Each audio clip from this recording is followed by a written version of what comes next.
Salam sejahtera dan salam perjuangan kepada semua penonton Currents via MY.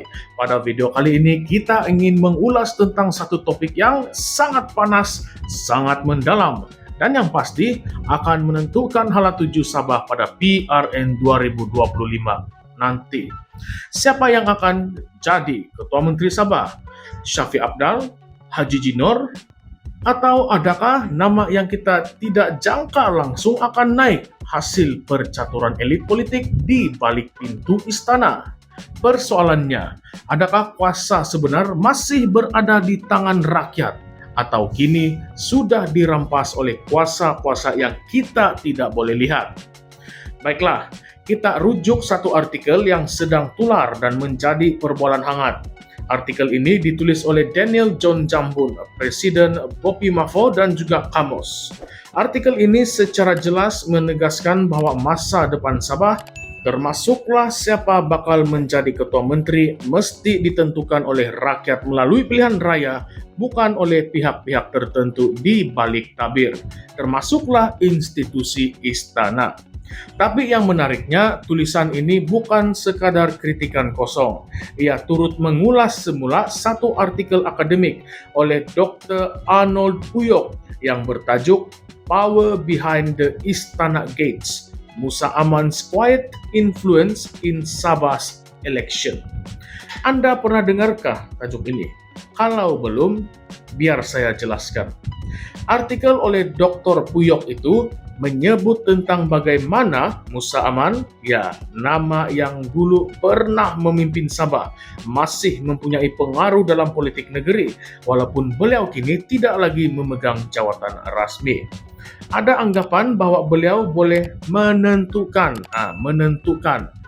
siapa ketua menteri seterusnya, sekiranya keadaan politik Sabah kembali tergantung ataupun tidak stabil.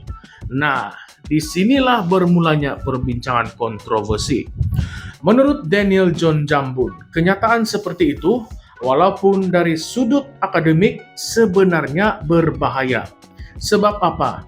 Sebab ia normalisasikan idea bahwa rakyat boleh mengundi, tetapi keputusan akhir boleh ditentukan oleh pihak lain.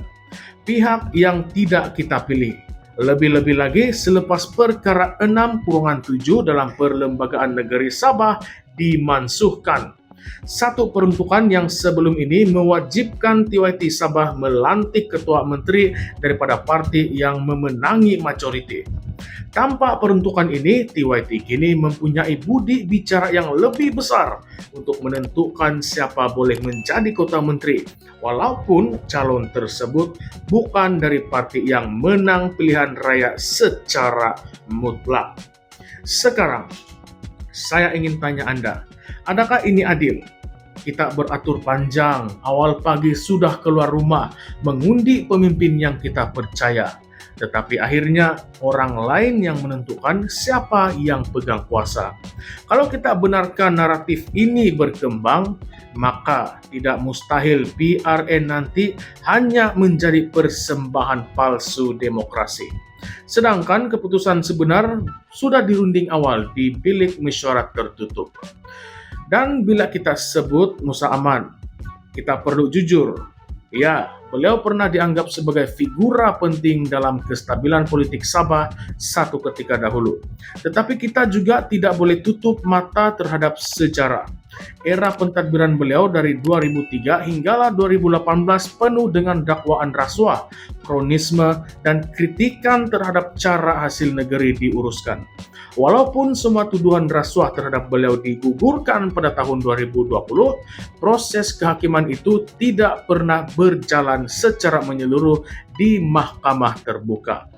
Jadi, macam mana rakyat ingin yakin bahwa semuanya betul-betul bersih?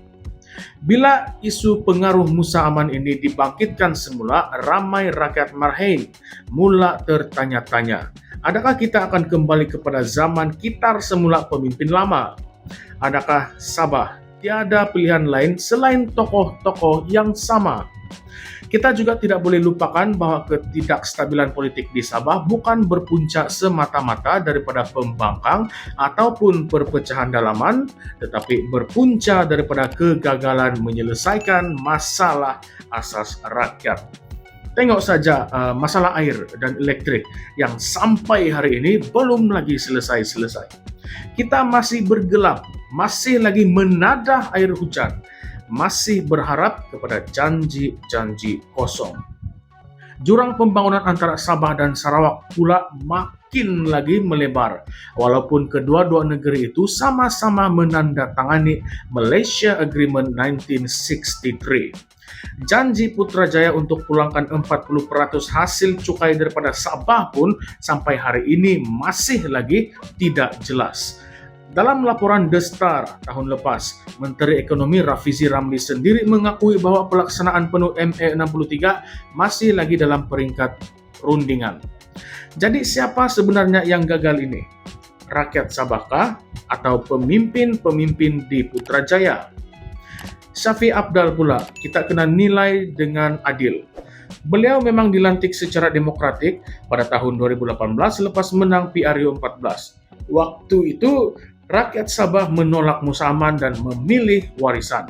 Syafi mula perkenalkan beberapa inisiatif reformasi, memperjuangkan autonomi Sabah dan cuba untuk membina pentadbiran yang lebih bersih.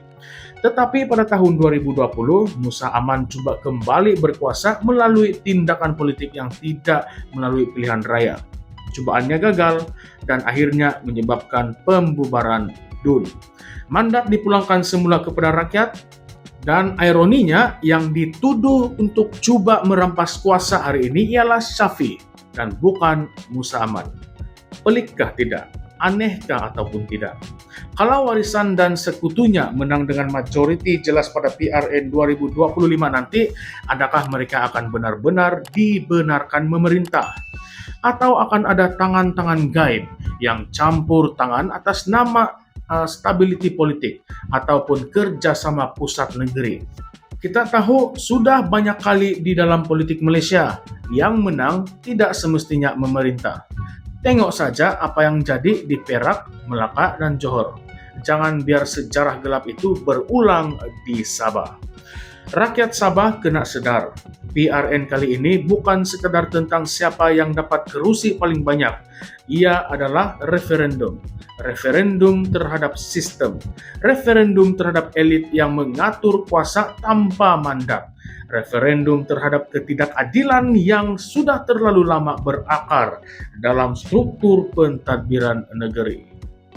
Daniel John Jambun menutup artikelnya dengan satu seruan penting. Jangan biar orang lain tentukan siapa pemimpin kita. Jangan biar pagar istana tentukan masa depan anak cucu kita. Nah, itulah yang beliau kata. Sebab hanya rakyat yang boleh membuat pilihan dan bukan parti pusat, bukan bilik rundingan dan bukan juga kuasa di balik tirai istana. Sekarang ini saya ingin lontarkan beberapa persoalan yang mungkin buat Anda tidak selesa, tetapi kita perlu fikir. Kalau benar TYT Sabah boleh membuat keputusan tanpa had selepas PRN, adakah itu tanda demokrasi? Ataupun tanda sistem kita sudah dimanipulasi? Kenapa Musa Aman masih disebut-sebut sebagai kingmaker sedangkan rakyat sudah menolaknya sebelum ini? Adakah ini petanda Sabah sedang diarah balik ke masa silam? Dan yang paling penting, adakah Syafi Apdal benar-benar pejuang MA63? Atau beliau pun akan tunduk bila sampai waktunya? Adakah Haji Jinor mampu kekal sebagai ketua menteri jika gabungan GRS goyah? Atau akan muncul tokoh luar yang kita tidak undi tetapi tiba-tiba duduk di kerusi nomor 1 Sabah? Nah, coba jawab persoalan-persoalan itu. Coba fikirkan bagus-bagus. Coba hadam persoalan-persoalan itu.